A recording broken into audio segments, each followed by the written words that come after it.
Nabudol tayong lahat. Huwag na natin banggatin. Inday Sara, kasalanan mo ito lahat.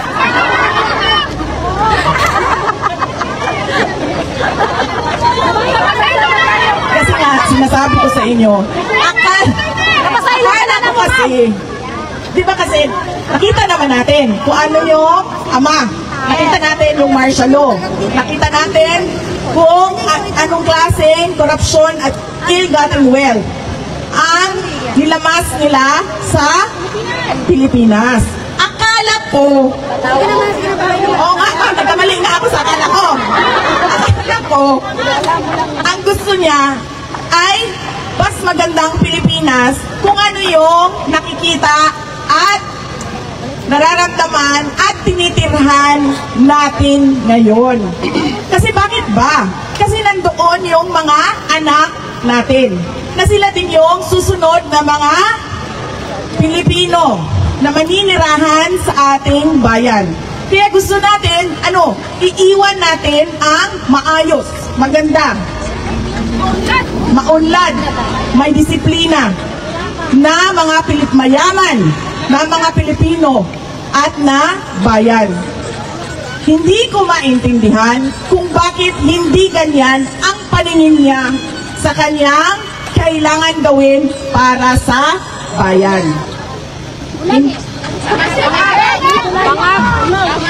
Hindi ko alam bakit lahat tayo pare-pareho ng pangarap para sa ating bayan. Pero merong iilan, ang malas pa natin, nakaupo sila lahat sa posisyon sa gobyerno, hindi pareho sa atin ang kanilang pangarap para sa bayan. Kaya bukas ay State of the Nation Address.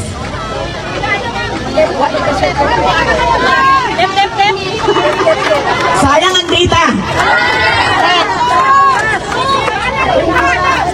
Kaya nga ma'am, ako din ayaw ko na rin manood. Kasi alam nyo, sa totoo lang sa totoo lang talaga, natitrigger ako sa pag nakikinig ako sa kanya. Yung, naiirita ka ba? Minsan, minsan lampas irita na siya, minsan galit na siya. Gusto mo na basagin yung screen ng cellphone mo. Kaya pareho tayo ma'am, hindi na ako manonood, babasahin ko na lang. Huwag na rin magbasa. Kailangan natin magbasa.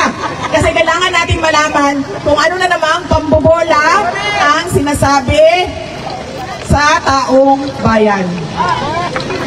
Ano na namang pambubudol. Ipunin ang tubig baha. Hindi ko lang. At mag-swimming ka na lang dyan kasi ganyan talaga. May bagyo, may baha. So bakit? Kung ganyan talaga, may bagyo, may baha, new normal na yan at ganyan na talaga yan, bakit ang daming flood control projects? Bilyon-bilyon. Control nila yun, nasa buslat. Bakit? Hindi na. Yung sinasabi niya, at yung sinasabi niya sa susunod na araw, o sa susunod na linggo, magkaiba. Hindi na siya, wala na sa wisyo, sa Tagalog. Tulad na lang din ng 20 ang bugas. 20 ang bugas. Hindi ko alam kung saan galing yung naisip niya, na ipinangako niya para sa taong bayan na gagawin ng pamahalaan na 20 pesos ang kilo ng bigas.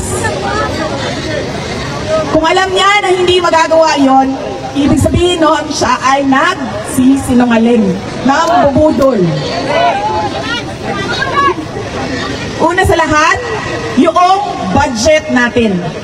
Yung budget ng bayan, paano ba? Hinahati-hati lang ng mga congressman, ng mga boss mo, sir. Ikaw man representative nila.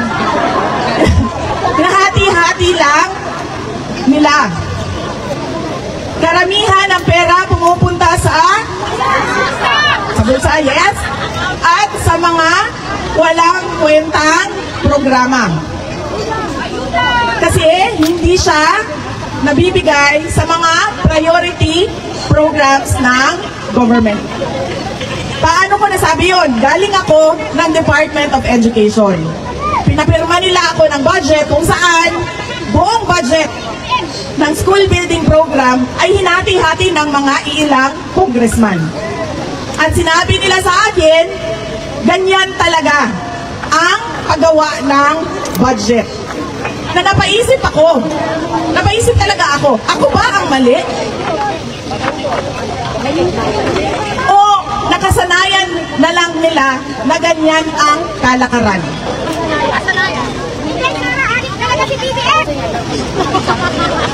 Hindi napupunta sa totoo at tamang proyekto para sa bayan ang ating budget. Pangalawa, ang laki ng utang natin dahil yung budget ay inuutang. Mag-utang ka para ka gumawa ng tulay mula sa Sorsogon papuntang Samar, mula sa Leyte papuntang Surigao, at pabalik ka naman Zamboanga papuntang Dumaguete, Dumaguete papuntang Siquijor, papuntang Cebu. Kung mangungutang ka para itulay mo yan lahat, okay lang. Pero kung mangungutang ka dahil ibibigay mo 5,000, 5,000, 5,000, 3,000 sa'yo, 2,000 sa akin, 5,000 sa akin, 5,000 sa'yo, wala kang makikita pagbabago at kaunlaran sa bayan. Dahil mali ang paggamit ng pera na inutang. At paano mo yon mababayaran? Doon sa mga bigay mo, bulsa mo, walang babalik na investment sa ekonomiya. Hindi tataas ang ekonomiya. Dahil pangit pa rin ang bayan. Bagsak pa rin ang iba't ibang lugar natin.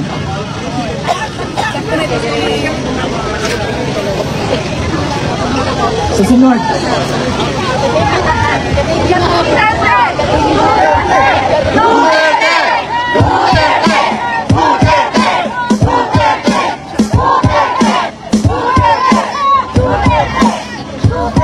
Ano oras na?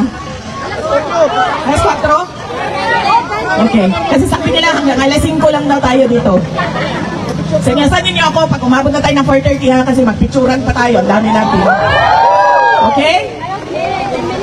Asan ako? Sa Sona bukas, mabubudol na naman sila.